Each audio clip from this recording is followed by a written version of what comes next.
রাত্র গভীর হয়ে গেছে। আমরা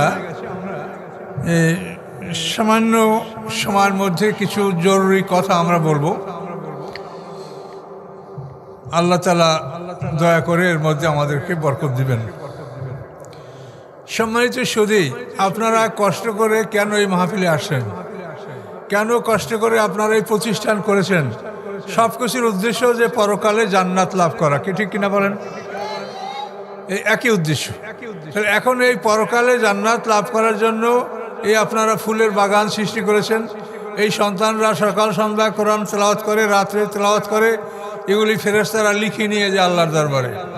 তো আপনারা যদি নিয়াত করেন যে আমাদের এই সন্তানদের তেলাওয়াতের সওয়াব আমাদের পিতামাতা মুরব্বী এই গ্রামের যত মুর্দেগান আছে তারা পাবে, এই নিয়াত করলে আল্লাহ তাআলা যদি দয়া করেন, মঞ্জুর করেন, তো তিনি আপনাদের মুরব্বীদের রুহে বা আমল নামায় এটা আল্লাহ লিখে দিবেন। তো আসুন, জান্নাতে যাওয়ার জন্য আমাদের কি সংক্ষিপ্ত কথা আল্লাহ কোরআনে বলেছেন সেটা আমরা বলার চেষ্টা করি। আল্লাহ রাব্বুল আলামিন আমাদেরকে সৃষ্টির আগেই বলেছেন, ওয়াইদ ক্বালা রাব্বুকা লিল মালাইকাতি ইন্নী জাইলুন ফিল আরদি খলিফা, সূরা বাকারার 30 নম্বর আয়াত। আল্লাহ তাআলা ফেরেশতাদের কাছে বললেন যে আমি পৃথিবীতে আমার প্রতিনিধি বানাতে চাই, খলিফা। খলিফার কাজ হলো যে সারা বিশ্বে যত সৃষ্টি আছে এদের সুব্যবস্থা করা, সুবন্দোবস্ত করা, কেউ যেন কষ্ট না পায়। পানির প্রাণী, জলের প্রাণী, স্থলের প্রাণী, আকাশের প্রাণী, সমস্ত প্রাণীকুল, সমস্ত মানব, সবাই যেন সুখে শান্তিতে থাকে, এই শান্তি বিধানের জন্য আল্লাহ তাআলা আমাদেরকে দায়িত্ব দিয়েছেন। এটা হলো খেলাফতের দায়িত্ব, মানব সেবা, জনসেবা, মানব সেবা, সৃষ্টির সেবা। এই সেবা করার জন্য আল্লাহ আমাদেরকে পৃথিবীতে সৃষ্টি করেছেন। সম্মানিত সুধী, খেলাফতের দায়িত্ব পালন যারা করবে না তারা জান্নাত পাবে না। খেলাফতের দায়িত্ব পালন না করলে মানুষ জান্নাত পাবে না। তার প্রমাণ হলো এই যে আপনাদের চোখের সামনে সবুজ বৃক্ষ, লতা পাতা দেখতে পাচ্ছেন, এটা আল্লাহ কি বলেন? সূরা বনী ইসরাঈলের মধ্যে আল্লাহ বলেন, আউযু বিল্লাহি মিনাশ শাইতানির রাজীম, তুসাব্বিহু লাহুস সামাওয়াতুস সাবউ ওয়াল আরদু ওয়া মান ফীহিন্না ওয়া ইন মিন শাইইন ইল্লা ইউসাব্বিহু বিহামদিহি ওয়ালাকিন লা তাফকাহুনা তাসবিহাহুম। আল্লাহ বলেন, আকাশ পৃথিবী এবং এর মাঝখানে যা কিছু আছে সবাই আল্লাহর জিকির করে, আল্লাহর পবিত্রতা ঘোষণা করে। এমন কোনো বস্তু নাই যে আল্লাহর জিকির করে না। এমনকি পাথরের টুকরা, গাছের পাতা, সবাই আল্লাহর জিকির করে। এখন একটা গাছের পাতা যতগুলি জিকির করে, আপনি কি করতে পারেন?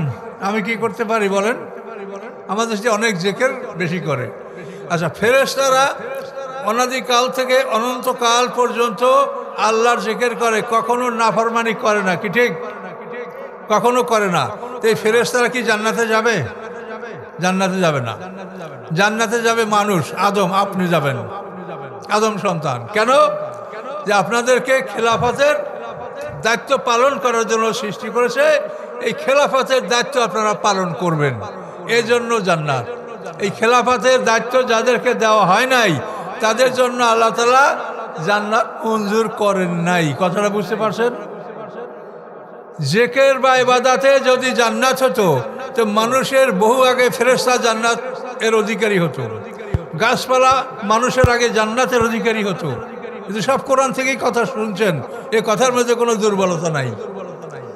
তাহলে জান্নাতে যাওয়ার আমল হচ্ছে খেলাফতের দায়িত্ব পালন করা, অর্থাৎ মানব সেবা। এখন মানব সেবা আপনি কি করে করবেন এটা তো জানতে হবে। আপনারা মাদ্রাসা করছেন, এখন যারা শিক্ষক তাদের এটা জানতে হবে, তারা নিজেরা হাফেজ হবে, তারপর নিজেরা ছাত্রকে পড়াতে শিখাবে। তা আপনি যদি না জানেন তো খেলাফতের দায়িত্বটা কেমনে পালন করবেন?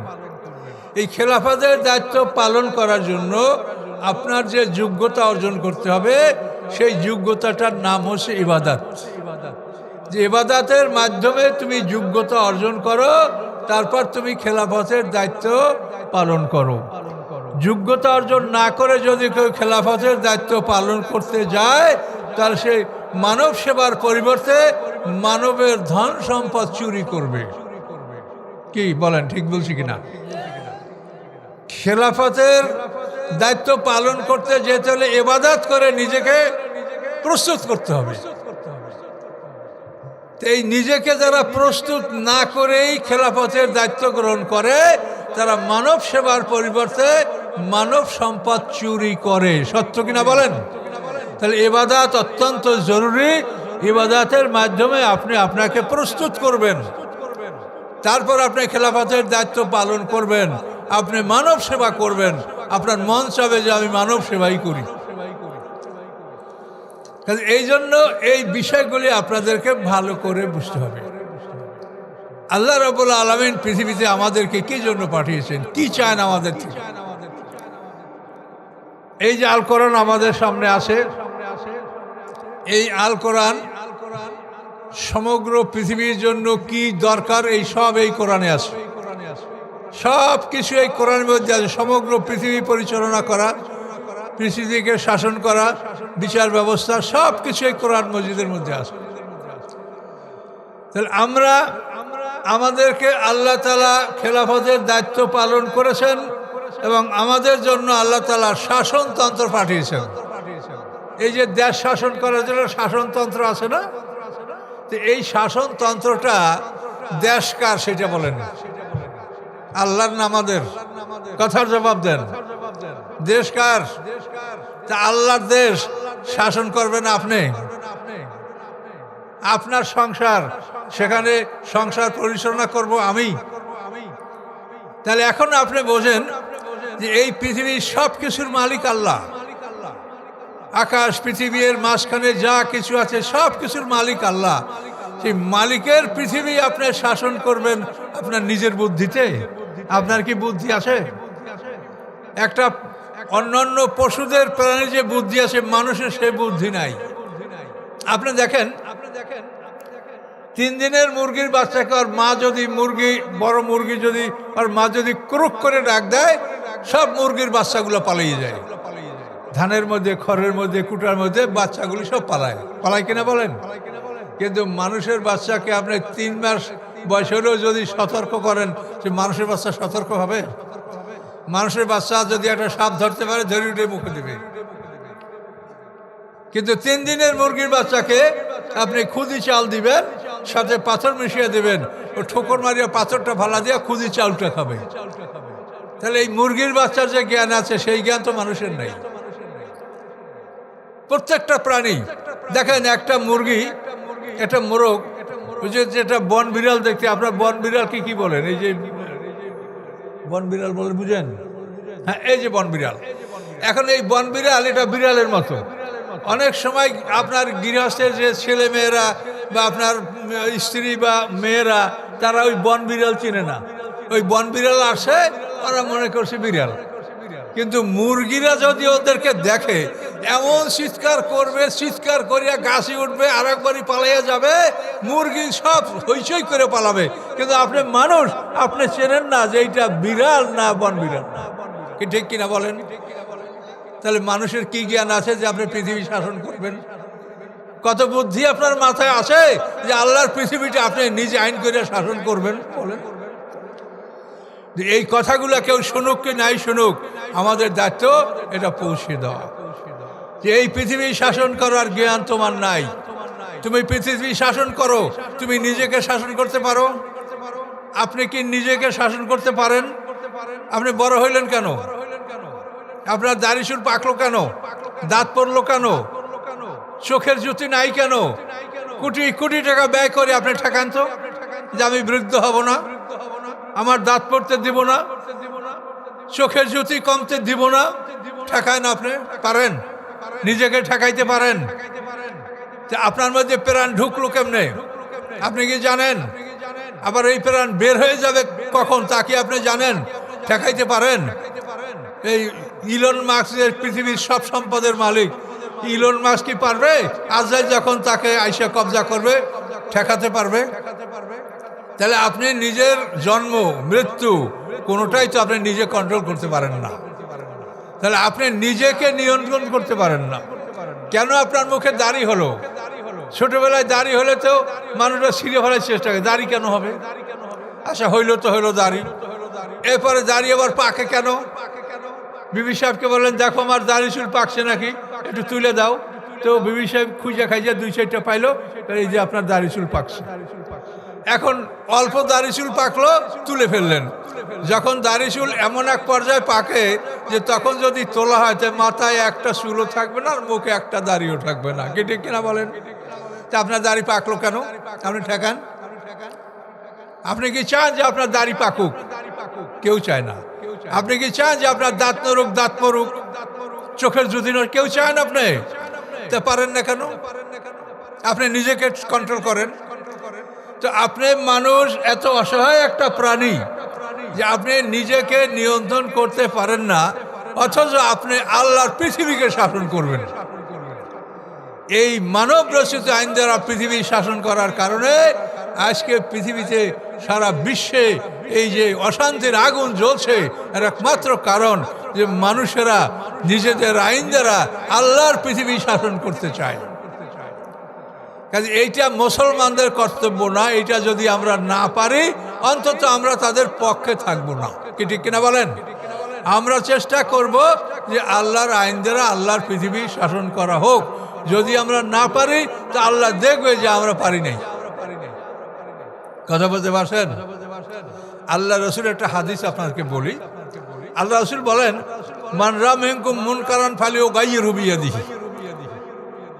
যদি কেউ গর্হিত কাজ, খারাপ কাজ যদি কারো নজরে পড়ে তো আল্লাহ রসুল বলেন ফালিয়ুগাইয়িরহু বিয়াদিহি, সে শক্তি প্রয়োগ করে সে অন্যায়টা যেন প্রতিহত করে। আপনার যদি ক্ষমতা থাকে তো অন্যায় করতে দেখলে ক্ষমতা বলে অন্যায়টাকে আপনি প্রতিহত করেন। যদি না পারেন ফাইল্লাম ইয়াস্তাতে ফাবিলিসানিহি, যদি আপনি শক্তি প্রয়োগ করে অন্যায়টাকে দূর করতে না পারেন তাহলে আপনি মুখের দ্বারা প্রতিবাদ করেন, মুখ দ্বারা যুক্তিতর্ক দ্বারা এটাকে ঠেকাবার চেষ্টা করেন। যদি না পারেন ফাবে কালবিহি, ফাইল্লাম ইয়াস্তাতে ফাবে কালবিহি, যদি তোমার মুখে দ্বারাও মুখের মাধ্যমেও যদি তোমরা প্রতিবাদ না করতে পারো, তুমি অন্তরে ঘৃণা করো, অন্তরেটা প্রতিহত করার জন্য তুমি মনে মনে প্ল্যান আঁকো যে কিভাবে এটা দূর করা যায়। তো এখন হাত দ্বারা অন্যায়কে প্রতিহত করতে বলা হয়েছে, কি ঠিক কিনা বলেন?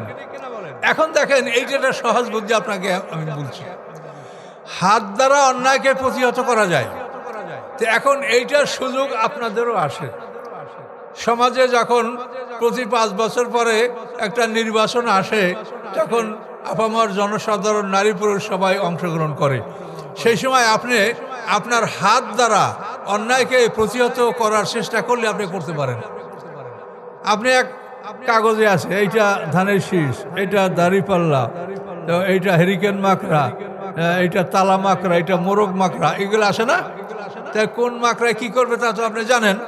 তো ওই সময় যদি আপনার হাত ফ্রি, আপনি একটা রুমের মধ্যে আর কেউ নাই, আপনি একা, ওই সময় যদি আপনার হাতটাকে আপনি সঠিক জায়গায় প্রয়োগ করেন যে যেখানে আপনি হাতকে ব্যবহার করলে সমাজ থেকে অন্যায় দূর হতে পারে, তা আপনি সেটা করতে পারেন না? পারেন? কেউ মানা করে? কোনো বাধা আছে? নাই। তাহলে এখন আল্লাহ রসুল যে কথাটা বলেছেন যে তুমি হাত দ্বারা অন্যায়কে প্রতিহত করো, এই হাত দ্বারা অন্যায়কে প্রতিহত করার সুযোগ তো আমাদের কাছে আসে, কিন্তু সেই সুযোগের সদ্ব্যবহারও যদি আমরা না করি তা আল্লাহর কাছে আমরা দায়ী থাকবো। আমরা পারবো না, কোনো আপত্তি নাই। আল্লাহ বলছেন লা ইউকাল্লিফুল্লাহু নাফসান ইল্লা উসাহা, কোনো মানুষকে আল্লাহ তাআলা তার সাধ্যের বাইরে তার উপরে কোনো বোঝা চাপান না। কাজে আমরা চেষ্টা করে যে ব্যর্থ হই তা আল্লাহ দেখবে যে আমার বান্দা আমার পক্ষে চেষ্টা করছে, সে ব্যর্থ হয়েছে, আমাকে আল্লাহ ক্ষমা করবে, আপনাকে ক্ষমা করবে। কিন্তু এই কথাগুলো আপনারা ভালো করে বোঝেন যে আল্লাহ রসুল বলছেন তুমি শক্তি প্রয়োগ করে তোমার হাত দ্বারা অন্যায়কে প্রতিহত করো, তো আপনাকে তো সেই সুযোগ দেওয়া হয়েছে। আপনি যদি এখন এই সুযোগের সদ্ব্যবহার না করেন তা আল্লাহর কাছে আপনি কি জবাব দেবেন? হবে কি হবে না সেটা আল্লাহ জানে, কিন্তু আপনার চেষ্টা আপনি করেন। এই পরামর্শগুলি আপনাদেরকে আমরা দিচ্ছি, যেহেতু আপনাদের সামনে যে কর্ম আসছে এটার ব্যাপারে আপনারা কি করবেন, তার জন্য আপনাদেরকে আমার এই পরামর্শ। সম্মানিত সুধী, কোনো মানুষ আল্লাহ রসুলের সুপারিশ ছাড়া জান্নাতে যাবে না, রাসূলের আনুগত্য ছাড়া কোনো মানুষ জান্নাতে যাবে না। কোরআন মাজিদে আল্লাহ তাআলা 40 বার বলেছেন আতিউল্লাহ ও আতিউর রাসূল, আল্লাহর আনুগত্য করো, তার রাসূলের আনুগত্য করো। এটা 40 বার কোরআন পাকে আল্লাহ বলেছেন। এখন এই রাসূলের আনুগত্য আমাদের করতে হবে। এখন রাসূলের আনুগত্য আমরা করব, তার জীবনটা আমাদের জানতে হবে। পৃথিবীতে আপনি পড়বেন 2টা বই, 1 নম্বর হলো কোরআন শরীফ, 2 নম্বর রাসূলের জীবনী। এর বাইরে আপনার কোনো বই না পড়লেও চলবে। কিন্তু আপনারা ঘরে গাদা গাদা বই, হ্যাঁ, এত বই যেগুলি মানে 1 মাইল 1.5 মাইল 2 মাইল লম্বা লাইব্রেরি, সব বইতে বোঝাই। এত বই আপনি কখন পড়বেন? আপনাকে তো আল্লাহ এত বই পড়তে বলে নাই। আল্লাহ বলছে আমি তোমাদেরকে এই সংক্ষিপ্ত একটা বই, এটা পড়ো তোমরা। এই বইটার মধ্যে তোমাদের সব আছে, এই বইটা পড়ো। কিন্তু এই বইটা আপনারা কি পড়েছেন? আপনারা পড়েন নাই। একটা লোক বিএ পাস করতে গেলে কত বই পড়া লাগে বলেন তো? একজন ডাক্তার হইতে, একজন ইঞ্জিনিয়ার হইতে কত বই পড়া লাগে? কিন্তু আমরা ওই সব বই পড়েছি, কিন্তু আমরা আল্লাহর এই বইটা পড়ি নাই। রাসূলের জীবনীটা একবার পড়ে দেখি নেই, যিনি বিশ্বের শ্রেষ্ঠ মানব। খ্রিস্টানরা বই লিখেছে দি 100, যে 100টা মানুষের জীবনী একটা বইতে লেখা হয়েছে, বইটার নাম 100। এই 100 বইতে মুহাম্মদ সাল্লাল্লাহু আলাইহি ওয়াসাল্লামকে বলা হয়েছে তিনি বিশ্বের 1 নম্বর মানুষ, বোথ রিলিজিয়াস অ্যান্ড সেকুলার, ধর্মের দিক থেকে এবং পার্থিব দিক থেকে মুহাম্মদ সাল্লাল্লাহু আলাইহি ওয়াসাল্লাম বিশ্বের 1 নম্বর মানুষ। তো বিশ্বের 1 নম্বর মানুষের জীবনীটা পড়া উচিত না বলেন? কিন্তু আমরা কয়েকজনের রাসূলের জীবনী পড়েছি। তো এই জন্য এই বিষয়গুলি আপনাদেরকে সতর্ক করুন। এই একদিনে 1 ঘন্টায় 1.5 ঘন্টায় কিছু তাফসিরের কিছু করা যায় না। কিন্তু আমি এলোমেলো কথা বলতে চাই না, আমি কথা বলতে চাই যাতে কিছু আপনারা বাড়ি নিয়ে যেতে পারেন, যে আমি এই জিনিসটা আজকে শিখে এসেছি।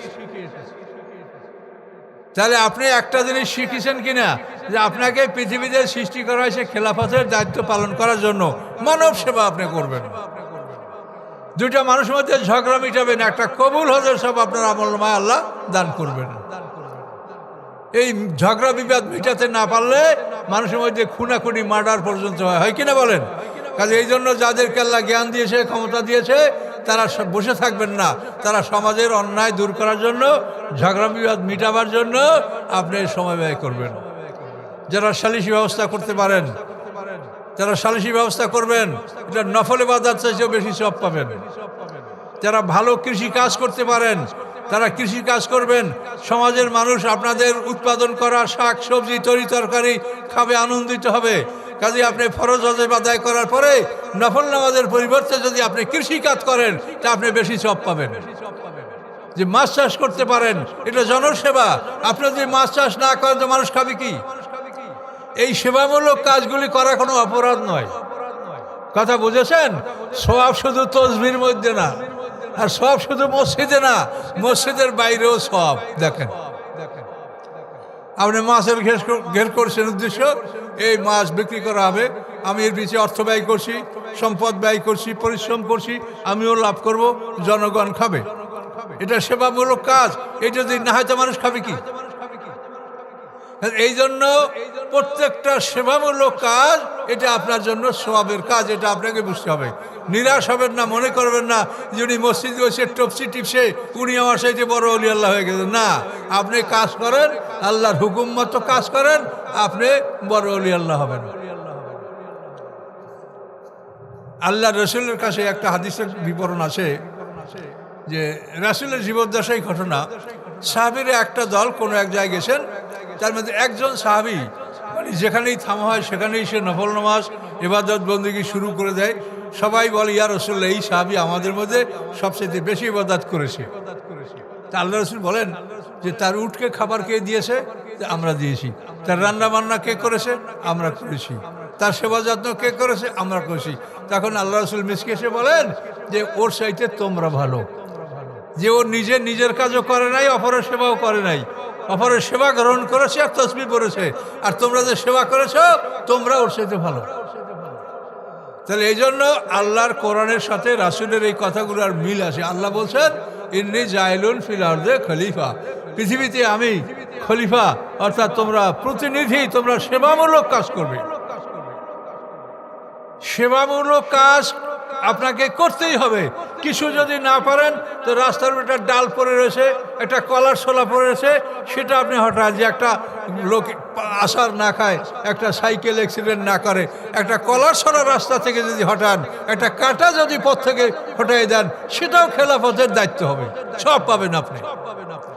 কিন্তু মানব জীবনের সমস্ত কর্মগুলি হচ্ছে সওয়াব, যদি আপনি এই কর্মগুলি আল্লাহ রসুলের জীবন থেকে গ্রহণ করতে পারেন।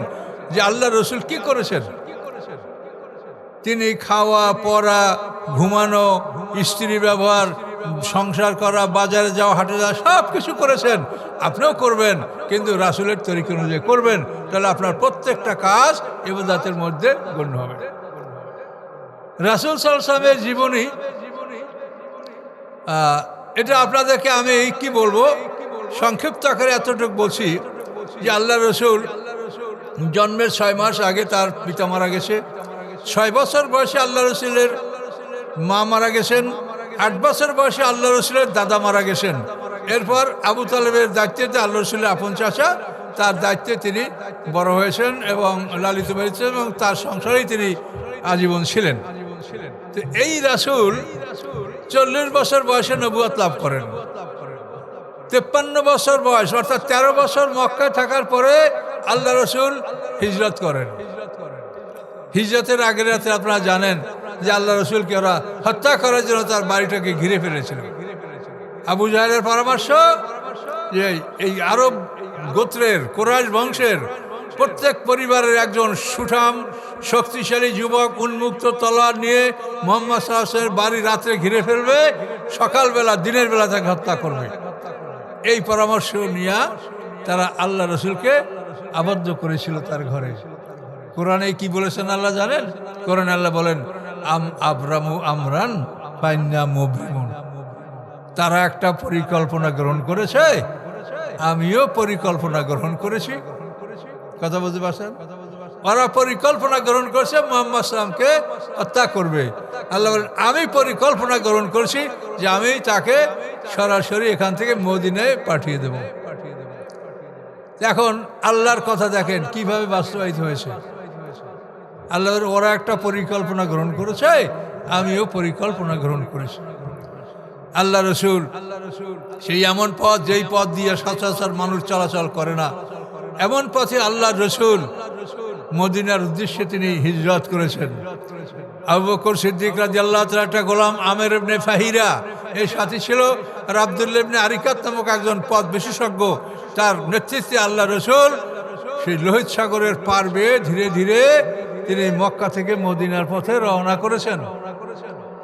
চলতে চলতে জোহফা নামে জায়গায় যখন আল্লাহ রসুল উপনীত হয়েছেন, তখন তিনি মক্কা মদিনার স্বাভাবিক রাস্তাটার উপরে উঠেছেন। চিনতে পেরেছেন যে এইটা মক্কা মদিনার স্বাভাবিক রাস্তা। তখন আল্লাহ রসুল সেখানে বসে কেঁদেছেন যে আল্লাহ, আমি আমার মাতৃভূমি ত্যাগ করে আমি কোথায় যাচ্ছি, আমি কোথায় যাব, কার কাছে যাব? তো আল্লাহ রসুল ওখানে কেঁদেছেন। তখন আল্লাহর সাথে সাথে কোরআনের আয়াত নাযিল করেছেন, ইন্নাল্লাযী ফারাদা আলাইকাল কুরআনা লারাদ্দুকা ইলা মাআদ, নিশ্চয়ই যে আল্লাহ আপনার উপরে কোরআন ফরজ করে দিয়েছেন, সেই আল্লাহ অবশ্যই আপনাকে আপনার জন্মভূমিতে ফিরিয়ে আনবেন। আচ্ছা, ওখানে বসে আল্লাহ রসুল মক্কা বিজয় যে করতে পারবেন এর ঘোষণা তিনি আল্লাহর কাছ থেকে লাভ করেছেন। এবং সত্যি তিনি হিজরত করার পরে হিজরতের 8ম বছরে তিনি মক্কা বিজয় করতে সক্ষম হন। কেন এই শক্তিটা 8 বছরের মধ্যে মদিনার এই শক্তিটা কেন হয়েছে, হঠাৎ করে তাফসীর করলে কি বলা যায় বলেন? এর একটা কথাও তো আমি ক্লিয়ার করে বলতে পারছি না। এটা একমাত্র আইনের কারণে। আল্লাহ রসুল মদিনার গভর্নর নিযুক্ত হলেন। হিজরত করার পরে আওস এবং খাজরাজ গোত্র, যারা মদিনার আদিম অধিবাসী, তারা আল্লাহ রসুলকে মদিনার গভর্নর নির্বাচন করলেন। শহরটার নাম রাখা হলো মদিনাতুর রসুল। এই শহরটার আগে নাম ছিল ইয়াসরিব। আল্লাহ রসুল এই শহরে আল্লাহর দিন জারি করলেন। চুরির বিচারে ফাতেমা নামক এক মহিলার হাত কাটলেন। ডাকাতের বিচারে হাদিসি ওরায়না আরনা উপত্যকার একদল ডাকাত, তাদের আল্লাহর রসুল বিচার করলেন, তাদেরকে হত্যা করা হলো। ডাকাত জেনার বিচারে আল্লাহ রসুল দুই ইহুদি দম্পতি তাদের জেনার বিচার করলেন। এগুলো বিরাট কাহিনী আছে এগুলা। আল্লাহ রসুল চুরির বিচার করলেন, ডাকাতের বিচার করলেন, জেনার বিচার করলেন। এই তিনটা বিচার করার পরে মদিনার মানুষ তারা খুব ভীত হয়ে গেল যে এই লোকটা এত বড় কঠিন। তার কারণ এই যে চুরির বিচারে আল্লাহ রসুল যে মহিলার হাত কাটিছিলেন সেই মহিলার নাম ছিল ফাতিমা, কুমারী মেয়ে, স্বর্ণ চুরি করেছে। তো ওই মেয়েটাকে রক্ষা করার জন্য তার পরিবারের লোকজন ওসামা ইবনে জায়েদ, আল্লাহ রসুলের ঘরের লোক, জায়েদ ইবনে হারেসার ছেলে ওসামা ইবনে জায়েদ, জায়েদ ইবনে হারেসা আল্লাহ রসুলের কৃতদাস ছিল, তাকে আজাদ করে দিয়েছেন তার ছেলে। এই ওসামার কাছে তারা বলেছিল যে আমরা 40,000 দিরহাম দিব মদিনা শহরের জন্য, এই মদিনার রাষ্ট্রের জন্য আমরা 40,000 দিরহাম দিব যদি আমাদের এই মেয়েটার হাত না কাটা হয়, তুমি আল্লাহ রসুলকে বলো। তো ওসামা ইবনে জায়েদ আল্লাহ রসুলকে বললেন। ওসামা ইবনে জায়েদ যখন আল্লাহ রসুলের কাছে এই কথা বললেন, তখন আল্লাহ রসুলের একটু ঝিমটি মারলেন, চেহারায় ঘামগুলি মানে মুসুরের ডালের মতো। আল্লাহ রসুল খুব সুন্দর মানুষ ছিলেন, দানা দানা ফুটে উঠলো ঘাম। আল্লাহ রসুল বললেন যে ওসামা, তুমি আমার কাছে অন্যায় সুপারিশ নিয়ে এসেছো। আল্লাহ রসুল বললেন যে আমার মেয়ে ফাতেমা যদি চুরি করতো তবু আমি তার হাত কেটে দিতাম, অন্যায় সুপারিশ আমার কাছে করবে না। সেই মহিলার হাত কাটা হলো। এই বিচারের দৃশ্য দেখে মদিনা শহরের যত যুবক ছিল তারা ঘাবড়ে গেল। জেনার বিচারে একটা মানুষকে সঙ্গেসার করা হলো ইহুদি। তো এইভাবে এই ঘটনা দেখে মদিনার যুবকরা ভয় পেয়ে গেল। সেই যুগে ইসলামের আগে আরব সমাজে প্রচুর জেনা ছিল, নারীদের প্রতি জুলুম অত্যাচার জেনা এটা প্রচুর ছিল। তখন সবাই ভীত হয়ে গেল যে জেনা করে ধরা পড়লে এই যে রাজা, তা আমাদের জীবন বাঁচবে না। কাজেই বাঁচতে হলে এখন বিবাহ করে সংসার করো। একটা ইংরেজি কথা আছে, when milk is chip why keep a cow. দুধ যদি সস্তা হয় তা গাভী বসবে কেন? গাভী বসতে তো অনেক খরচ, আর দুধ যদি 1 কেজি 1 টাকায় কেনা যায় তো কে গাভী বসে দুধ কিনে খাবো? এখন আল্লাহ রাসূল মদিনা হিজরত করার পরে যখন জেনার বিচার করলেন তখন ওরা ঘাবড়ে গেল যে এখন আর সস্তায় দুধ খাওয়ার দিন নাই, এখন দুধ খাইতে হলে গাভী পুষতে হবে। কি কথা বলতে পারছেন? কি বুঝেছেন কথাটা আমার, না বোঝেন নাই? যে দুধ খাইতে হলে কি করতে হবে, এখন গাভী পুষতে হবে। এখন সবাই বিয়া করার চিন্তা শুরু করলো। এখন বিয়া করার চিন্তা শুরু করলো। সেখানে তো জানেন যে মক্কা মদিনায় কন্যা সন্তানদেরকে জ্যান্ত কবর দেওয়া হতো, কন্যাদের সংখ্যা ছিল কম। এখন বিয়া করতে হবে। সবাই যখন বিয়ার প্রস্তাব করলো, বিয়া করতে শুরু করলো, কয়েকদিনের মধ্যে মদিনা শহরের সব কালো ধলো মানে কুমারী অকুমারী সব মেয়েদের বিয়া হয়ে গেল। কিন্তু এখনো অনেক পুরুষ তারা বিয়া করতে পারছে না, মহিলা নাই, নারী নাই। এই খবরটা যখন শহরের আশপাশে ছড়িয়ে পড়লো তখন বাইরের লোকেরা চিন্তা করলো যে হায় রে হায়, মেয়ে নিয়ে আমাদের কতই না দুর্ভোগ, মেয়ে নিয়ে কতই না কষ্ট করতে পারছি। কাজে ওই শহরের এমন এক রাজা যে সেখানে জেনা করার কোনো সুযোগ নাই। কাজে ওইখানে যদি আমি মেয়েগুলা নিয়ে যাই তো মহারানা সব মেয়েগুলোর বিয়ে হবে। তখন এইভাবে যাদের অনেক কন্যা আছে এই কন্যা সন্তানকে তারা বিয়া দেওয়ার জন্য তারা মদিনা শহরে হিজরত করলো। সম্মানিত সুধী, তো এখন এইভাবে মেয়ে নিয়া শহরে মদিনা শহরে লোক হিজরত করতে লাগলো। এবং ব্যবসা বাণিজ্যের এমন সুযোগ যে ঘর ভাড়া করা লাগবে না, কিচ্ছু লাগবে না, রাস্তার পরে বেচা কিনা করো, মাল ঢেকে রাখো, চুরি করলে তার হাত কাটা যাবে। চোর নাই, চোরের বংশ নির্বংশ, জেনা নাই, জুলুম অত্যাচার নাই। এখন সবাই চিন্তা করে ওই দেশে বসবাস করবে। কি আপনারা যদি কোনো দেশ পান যে ওইখানে ইসলাম কায়েম আছে, তো অনেক লোক আছে যে আমরা সেখানে যেয়ে বসবাস করব, করবে না মানুষ? তো এখন এই সুযোগ কে ছাড়ে? তখন বিভিন্ন অঞ্চল থেকে দলে দলে লোক মদিনায় হিজরত করতে শুরু করলো। ফলে দেখা গেল যে মদিনা ছোট্ট একটা শহর, ইয়াসরিব শহর, এই শহরটা 8 বছর আল্লাহ রসুলের অধীনে থাকার পরে 8 বছর পরে তারা মক্কার মতো এত বড় বিরাট 12 লক্ষ বর্গ মাইল অঞ্চল, এটা আল্লাহ রসুল জয় করতে সক্ষম হলেন। কি কারণে? একমাত্র আইনের কারণে। আইন দেখেই মানুষেরা মদিনা শহরে হিজরত করেছে এবং মদিনা শহরে একটা শক্তিশালী রাষ্ট্র সৃষ্টি হয়েছে। ফলে আল্লাহ রসুল এই জনবল নিয়ে মানে 10,000 সাহাবায়ে কেরামদেরকে নিয়ে রমজান মাসের 8ই রমজান আল্লাহ রসুল মক্কা বিজয়ের উদ্দেশ্যে রওনা করেন এবং 18ই রমজান আল্লাহ রসুল মক্কা বিজয় করেন। বলুন আলহামদুলিল্লাহ। তো সম্মানিত সুধী, এই আইন তাহলে আল্লাহ রসুলের জীবন, যে আল্লাহ রসুলের আনুগত্য না করলে আমরা কেউ জান্নাত পাবো না। আল্লাহ রসুলের শাফাতের কারণে বিচার অনুষ্ঠিত হবে। এটা আপনি যেখানে যাবেন সেখানে আল্লাহর রাসূল ছাড়া কোনো কাজের ফয়সালা হবে না। তো এই রাসূলের জীবনটা যদি আমরা দেখি তাহলে আমরা দেখব আল্লাহ রসুল হিজরত করেছেন। হিজরত করার পরে মদিনায় 18 মাস পরে তিনি বদরের যুদ্ধ করেছেন। হিজরত করার 6 মাস পরে জিহাদের অনুমতি আয়াত নাযিল হয়েছে। উযিনা লিল্লাযিনা ইউকাতালুনা বিআন্নাহুম যুলিমু ওয়া আন্নাল্লাহা আলা নাসরিহিম লাকাদির। সূরা হজের মধ্যে আয়াত, এই আয়াতে আল্লাহ তাআলা জিহাদের অনুমতি দিয়েছেন। এটা হিজরতের 6 মাস পর। 18 মাস পর বদরের যুদ্ধ হয়েছে, ওই সময় আল্লাহ তাআলা জিহাদ ফরজ করেছেন, জিহাদের আয়াত নাযিল করেছেন, জিহাদকে ফরজ করেছেন। তাহলে 18 মাস বাদ দেন, মদিনার জীবন হলো 10 বছর, তার থেকে 18 মাস বাদ দেন, থাকে 8.5 বছর। আল্লাহ রসুল 13 বছর মক্কায় আর 10 বছর, এই 23 বছর তার নবুয়তের জীবন, কি ঠিক কিনা? তো এখন মক্কার জীবনে 1.5 বছর বাদ দেন, থাকে 8.5 বছর। এই 8.5 বছরে আল্লাহ রসুল 85টা যুদ্ধ করেছেন। কয়টা বলেন? 85টা যুদ্ধ করেছেন। এর মধ্যে আল্লাহ রসুল 27টা যুদ্ধে নিজের সেনাপতির দায়িত্ব পালন করেছেন। এই হলো আল্লাহ রসুলের জীবন। তাহলে 8.5 বছরে 85টা যুদ্ধ, তার মানে বছরে 10টা যুদ্ধ, 8 10 80, 8 10 8 বছর 8 10 80, আর 6 মাসে আরো 5টা 85। তাহলে প্রতি বছরে আল্লাহ রসুল 10টা যুদ্ধ পরিচালনা করেছেন নিজে এবং সাহাবীদের দ্বারা। এইভাবে একটা মানুষের জীবন শেষ হয়েছে।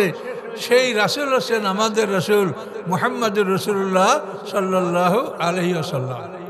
যদি তার জীবন থেকে যদি আমরা দেখি যে কত কষ্টকর জীবন তিনি যাপন করেছেন এবং এইভাবে তিনি দিন প্রতিষ্ঠা করে গেছেন। আল্লাহ রসুলের জীবনে কাফেরদের বিরুদ্ধে সর্বশেষ যুদ্ধ ছিল আহজাবের যুদ্ধ, খন্দকের যুদ্ধ। 22 পারায় সূরা আহজাব। এই আহজাব একটা সূরা, সম্মিলিত বাহিনী। এই আহজাব যুদ্ধটা ছিল আল্লাহ রসুলের বিরুদ্ধে কাফেরদের সর্বশেষ যুদ্ধ। এই যুদ্ধে 20,000 মুশরিক ইহুদি আল্লাহ রসুলের বিরুদ্ধে মক্কা থেকে এসে মদিনা দখল করার তারা চেষ্টা করেছিল। সম্মানিত সুধী, এখন আমাদের যেন বুঝতে ভুল না হয় যে আল্লাহ রসুল এই যুদ্ধগুলি করেছেন, এর উদ্দেশ্য এই না যে মানুষ তোমরা সব মুসলমান হয়ে যাও, তা না। যুদ্ধগুলির উদ্দেশ্য হলো যে আল্লাহর দ্বীনকে কায়েম করো। আল্লাহ রসুল বলছেন দিন কায়েম করে রাখো একটা রাষ্ট্রে, সে রাষ্ট্রটা পৃথিবীর যেখানে হোক। আল্লাহ রসুল বলেছেন সোরায়া সেতারা, আপনারা ছিলেন সোরায়া সেতারা, সপ্তর্ষি মণ্ডল উত্তর আকাশে যে ধ্রুব তারা ওঠে, পোল স্টার যাকে বলা হয়। তো আল্লাহ রসুল বলছেন এই সোরায়া সেতারা যেখানে, এখানেও যদি তোমরা আল্লাহর দিন কায়েম করে রাখো তো আল্লাহর একদল বান্দা সেখানে গিয়া আল্লাহর দিনকে সেখান থেকে আহরণ করে নিবে। তুমি দিনকে কায়েম করে রাখো। কে মুসলমান হলো কে না হলো সেটা তোমার দেখার দায়িত্ব না। আল্লাহ বলছে সেটা দেখার দায়িত্ব আমার। আমি জান্নাতে ভরবো, জাহান্নামে ভরবো, সব মানুষ মুসলমান হবে না। কাজে এই ইসলামে যে যুদ্ধ জিহাদ, এটা মানুষকে মুসলমান বানাবার জন্য নয়। সূরা বাকারার মধ্যে আল্লাহ বলেছেন ওয়াকাতিলুহুম হাত্তা লা তাকুনা ফিতনা ওয়া ইয়াকুনুদ দীনু কুল্লু লিল্লাহ, যে তোমরা কাফেরদের বিরুদ্ধে যুদ্ধ করো ফিতনা না থাকা পর্যন্ত। ফিতনা হলো শাস্তিদান। মুসলমানদেরকে যে কত নির্যাতন করা হয়েছে, আম্মারের পিতা ইয়াসার, তার মা সুমাইয়া, এদেরকে আবু জাহেল এবং অন্যান্য কাফেররা কত নির্যাতন করে হত্যা করেছে। আম্মারকে জ্বলন্ত কয়রার উপরে শোয়ানো হয়েছে। ওসমান গনি রাদিয়াল্লাহু তাআলা আনহুকে কাঁচা চামড়ায় পেঁচিয়ে রৌদ্রে ফেলায় রাখা হয়েছে। এটার নাম হলো ফিতনা। কোরআনে বলা চাল ফিতনা তো আসাদ্দু মিনাল কাতাল, এই শাস্তি দান এটা হত্যার সহিত অপরাধ। তো আল্লাহ বলছেন তুমি যুদ্ধ করবে যেন মুসলমানদেরকে শাস্তি দেওয়ার মতো কারো ক্ষমতা পৃথিবীতে না থাকে, এ পরিমাণ তুমি যুদ্ধ করবে এবং সারা দুনিয়া আল্লাহর আইনটাকে প্রতিষ্ঠিত করে রাখবে। মুসলমান বানাবে না, মুসলমান বানাবার দায়িত্ব তোমার না, হেদায়েত আল্লাহর হাতে। কাজে আমাদের দায়িত্ব হলো আল্লাহর দিন কায়েম করা, দিনের দাওয়াত, কোরআনের কথাগুলি মানুষকে পৌঁছে দাও। এই কোরআনের দাওয়াত মানুষকে কিভাবে পৌঁছাতে হবে এইটা আপনাদের মনে, আমাদের মনে, মুসলমানদের মনে এই চিন্তাটা থাকতে হবে। আমরা শুধু, আমি তো আগেই বলছি যে আপনি যদি মনে করেন যে বসে বসে ইবাদত করলে জান্নাতে যাবো, এটা ভুল চিন্তা।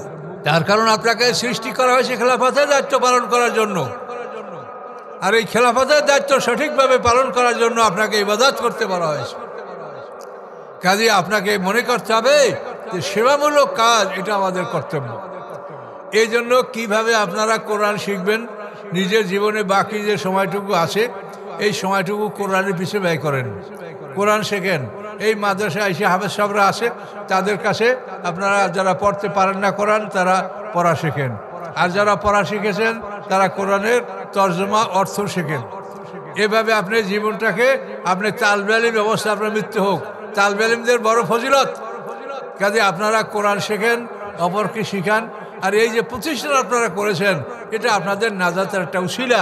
এই প্রতিষ্ঠানটাকে আপনাকে আপনাদের পরিবার মনে করে, এটা আমাদের একটা সংসার। আপনার সংসারে যেরকম অভিযোগ থাকলে আপনি যে কোনোভাবে এটা পূরণ করেন, এই প্রতিষ্ঠানটাকে আপনার একটা পরিবার মনে করে এই প্রতিষ্ঠানের প্রতি আপনার নজর দিবেন। আপনাদের সন্তানদেরকে আলেম বানান, নিজে আলেম হতে পারেন না, এই সন্তানদেরকে আলেম বানান। জানেন এই যে নাবালেগ বাচ্চারা কোরআন পড়ে, ওদের গলায় আমলনামা নাই, ওদের গলায় আমলনামা নাই, ওদের গলায় আমলনামা লটকানো হবে বালেগ হওয়ার পর। এই বালেগ হওয়ার পূর্বক্ষণ পর্যন্ত ওরা যত আমল করবে এইটা আল্লাহ ফেরেশতাদেরকে আদেশ দিয়েছেন, এই নেকামলগুলো তাদের পিতামাতার আমলে আল্লাহ লিখে দিতে বলেছেন। এটা পিতামাতার আমলে জমা হবে। এখন বোঝেন এই লাভ কত বড় লাভ, যেটা আপনি অর্জন করতে পারেন নাই। এই নাবালেগ বাচ্চাদের ওরা বালেগ হওয়ার পূর্বক্ষণ পর্যন্ত ওদের সমস্ত নেকামল পিতামাতার আমল নামায় আল্লাহ লিখে দিতে আদেশ দিয়েছেন ফেরেশতাদেরকে। আর এই সময়ের মধ্যে তারা কোনো অন্যায় করলে আল্লাহ সেটাকে মাফ করে দিয়েছেন। সে অপরাধটা পিতামাতার আমলে আল্লাহ লিখতে বলেননি। এই নিয়ামত আপনাদের চোখের সামনে, এটা আপনারা হয়তো অনেকে বোঝেন না যে এটা কী নিয়ামত। কাজে এই জন্য এই প্রতিষ্ঠানের প্রতি আপনাদের যেন নজর থাকে। ছেলেমেয়েরা কীভাবে থাকবে, এই বোর্ডিংয়ে কটা থাকবে, আপনারা গ্রামে বাড়িতে কটা ছেলে রাখবেন, বা কে কীভাবে কি করতে পারেন, এই বিষয়টা আপনাদেরকে বললাম যে এটা আপনাদের একটা সংসার। আপনাদের সংসারের যাবতীয় প্রয়োজন যেরকম আপনারা মিটান, এই প্রতিষ্ঠানটাকে আপনারা সবাই নজর রাখবেন, আপনাদেরই লাভ হবে। আর আপনাদের জীবনের লক্ষ্য যে আল কোরআন, এই কোরআনের যে কথাগুলি আসে এই কথাগুলি কিভাবে সমাজে আপনারা প্রতিষ্ঠা করতে পারেন, মানুষকে বুঝাতে পারেন, সেই চেষ্টা আপনাদের করতে হবে।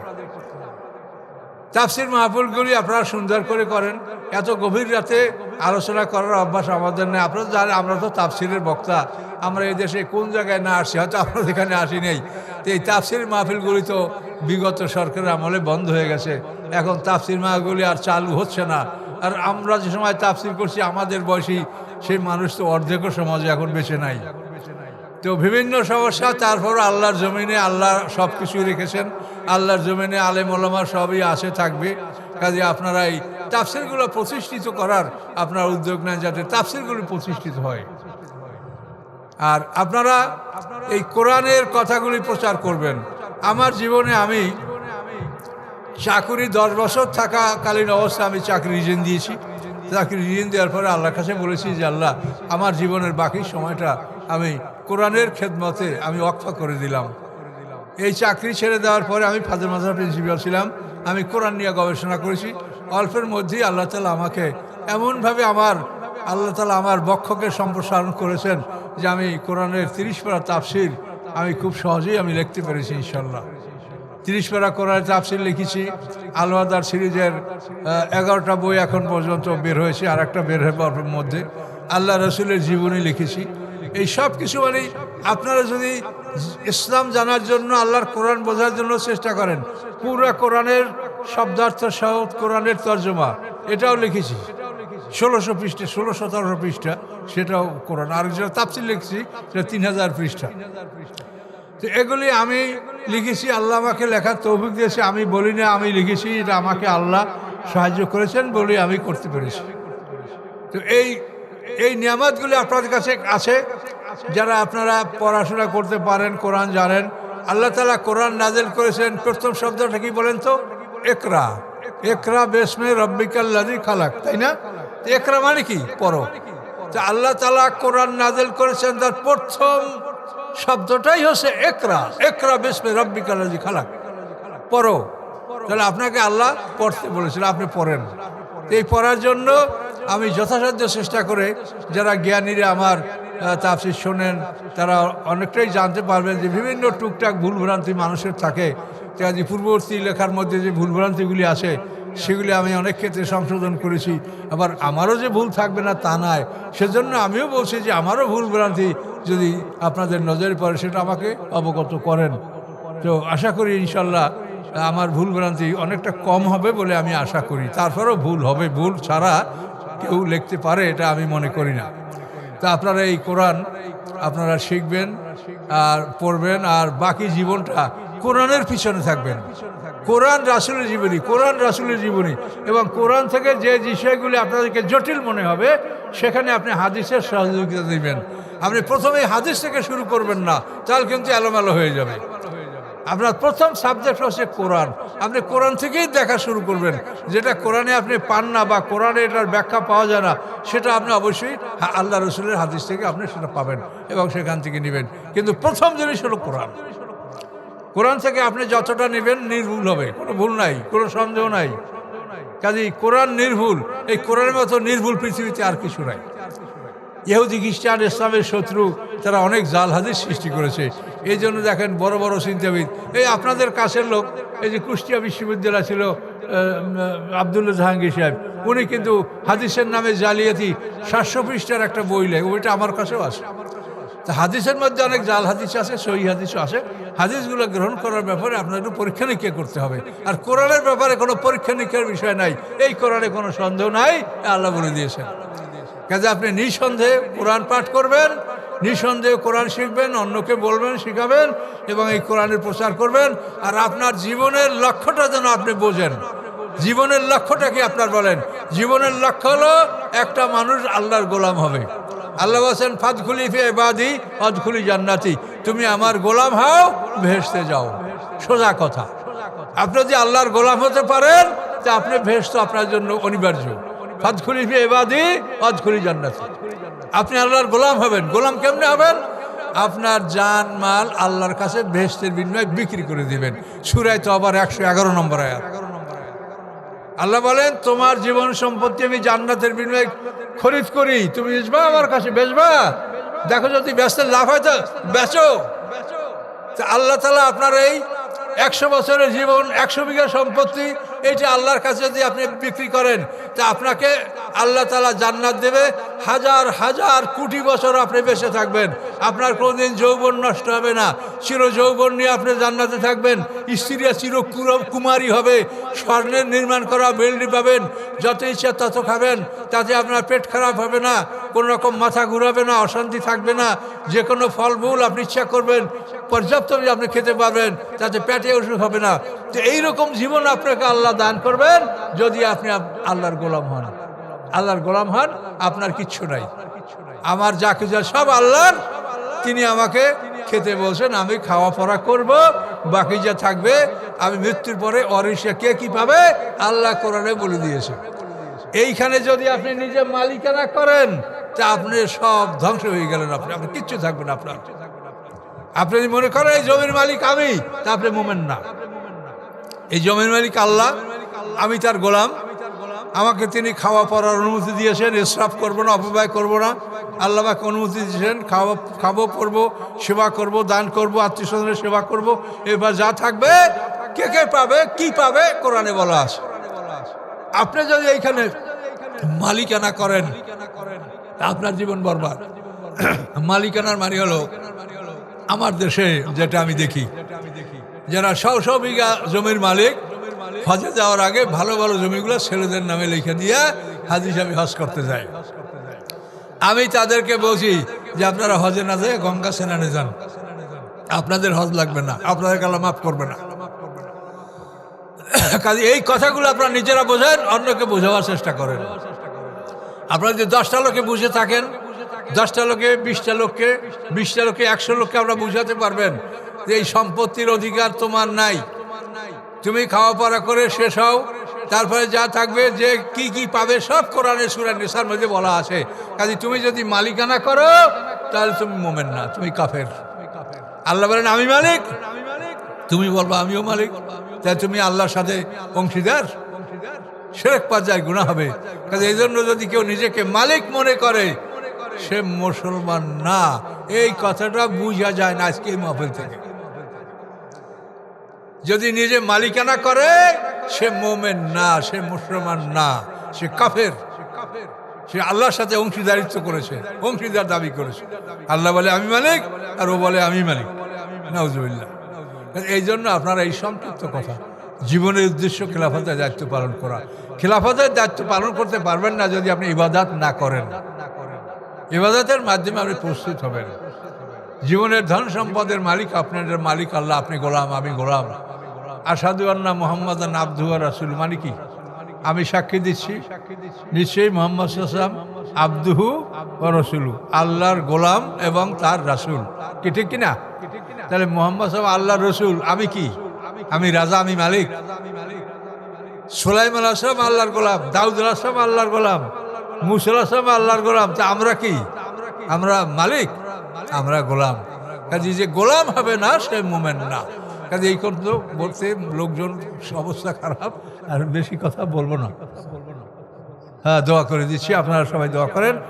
আর আমার লেখা বই, যে বই আপনি পড়বেন, পড়লেই পড়তে ইচ্ছা করবে। আপনার জন্য আমি কিছু বই নিয়ে আসি, আমার তাফসীর লেখা আমার নিজের, তারপরে রাসূলের জীবনী, আল ওয়াদার সিরিজ বই। এটা অনেক আগের থেকে এই বইগুলো আপনারা হয়তো কেউ কেউ পড়ে থাকতে পারেন। এগুলি সম্ভব হলে আপনারা দোয়ার পরে কিনে নেবেন। আমি দোয়া করে দিচ্ছি। আস্তাগফিরুল্লাহ আল্লাযী লা ইলাহা ইল্লা হুয়াল হাইয়ুল কাইয়্যুম ওয়া আতুবু ইলাইহি লা হাওলা ওয়া লা কুওয়াতা ইল্লা বিল্লাহিল আলিয়্যিল আযীম। আল্লাহুম্মা সাল্লি আলা মুহাম্মাদিন ওয়া আলা আলি মুহাম্মাদিন কামা সাল্লাইতা আলা ইব্রাহিমা ওয়া আলা আলি ইব্রাহিমা ইন্নাকা হামিদুম মাজিদ। আল্লাহুম্মা বারিক আলা মুহাম্মাদিন ওয়া আলা আলি মুহাম্মাদিন কামা বারাকতা আলা ইব্রাহিমা ওয়া আলা আলি ইব্রাহিমা ইন্নাকা হামিদুম মাজিদ। আল্লাহুম্মা আমিন। ربنا آتنا في الدنيا حسنة وقنا عذاب النار. ربنا عليك توكلنا وإليك نبنا وإليك المصير. ربنا لا تجعلنا فتنة للذين كفروا واغفر لنا ربنا إنك أنت العزيز الحكيم. يا الله, আপনার রাস্তায় যারা দান করেছে, যারা দান করার নিয়ত রেখেছে অন্তরে, সমস্ত সব মুহাম্মদ রাসূলুল্লাহ সাল্লাল্লাহু আলাইহি ওয়াসাল্লামের আমলনামায় লিখে দেন। এরপরে আদম আলাইহিস সালাম হইতে আজ পর্যন্ত যত মুমিন মুমিনাত, মুসলিম মুসলিমাত কবরে চলে গেছে, দুনিয়া থেকে বিদায় নিয়েছে, তামামের আরওয়াহ পাকে সব লিখে দেন। আল্লাহ, খাস করে আমরা যারা হাত তুলেছি, আমাদের আত্মীয় স্বজন, স্ত্রী পুত্র পরিজন, ছেলে মেয়ে, পিতামাতা, দাদা দাদি, নানা নানি, শ্বশুর শাশুড়ি, আত্মীয়গানা যারা কবরে আছেন, আল্লাহ সমস্তের আরওয়াহ পাকে আপনি সব পৌঁছাই দেন। রব্বের হামহুমা কামা রব্বায়ানি সগীরা, রব্বের হামহুমা কামা রব্বায়ানি সগীরা, রব্বের হামহুমা কামা রব্বায়ানি সগীরা। আল্লাহ, আপনি আমাদের সবাইকে সুস্থ রাখুন। আল্লাহ, সকল মানুষকে নির্বাচনের ব্যাপারে সঠিক সিদ্ধান্ত গ্রহণ করার তৌফিক দান করুন। সমস্ত মানুষের মস্তিষ্ক আল্লাহ আপনার মুঠের মধ্যে। আল্লাহ, মানুষদেরকে আপনি সঠিক সিদ্ধান্ত গ্রহণ করার তৌফিক দান করুন। আল্লাহ, সুবহানা রাব্বিকা রাব্বিল ইজ্জাতি আম্মা ইয়াসিফুন ওয়া সালামুন আলাল মুরসালিন আলহামদুলিল্লাহি রাব্বিল আলামিন। আসসালামু আলাইকুম।